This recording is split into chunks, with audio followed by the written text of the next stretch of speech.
রাজধানীর কেন্দ্রীয় শহীদ মিনারে দুর্বৃত্তের গুলিতে রাকিবুল ইসলাম নামে এক কন্টেন্ট ক্রিয়েটর নিহত হয়েছেন।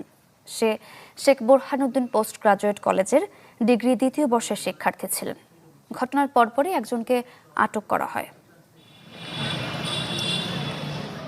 রোববার রাত আনুমানিক ৯টার দিকে কেন্দ্রীয় শহীদ মিনারের সামনের চত্বরে কন্টেন্ট ক্রিয়েটর রাকিবুল ইসলামের ওপর হামলার ঘটনা ঘটে। প্রত্যক্ষদর্শী রাকিবের বন্ধুরা জানান, তারা সবাই শহীদ মিনারের সামনের জায়গায় কাছাকাছি দূরত্বে ছিলেন।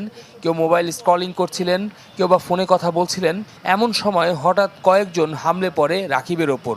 ছুরিকাঘাত, হাতুড়ি দিয়ে আঘাত করার পর কয়েক রাউন্ড গুলি করে পালিয়ে যায়। এ সময় আটক করা হয় একজনকে। ঘটনাস্থল থেকে আলামত সংগ্রহ করছে সিআইডি। আহত রাকিবকে ঢাকা মেডিকেল কলেজে নেওয়া হলে মৃত ঘোষণা করেন চিকিৎসকরা। ফায়ারটা করে কিন্তু ওরা ধাওয়া চলে গেছে। একজন কি করতে শুধু ওর মাথায় চাপাতি দিয়ে আর হাতুড়ি দিয়ে মারতেছিল, তখন ওকে ধাওয়া করার পর ওকে ধরে ফেলা হয়েছে।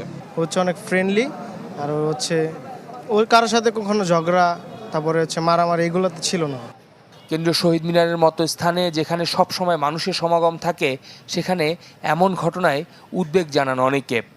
মানুষের সেফটির ব্যাপার আছে, তো এই জায়গায় তো এমন ঘটনার কথা ছিল না। ঢাকা ইউনিভার্সিটির মধ্যে একটা জায়গার মধ্যে এরকম একটা মাঠে একটা মানুষকে গুলি করে হত্যা করা, এটা সত্যি এটা অবাক করা একটা বিষয়।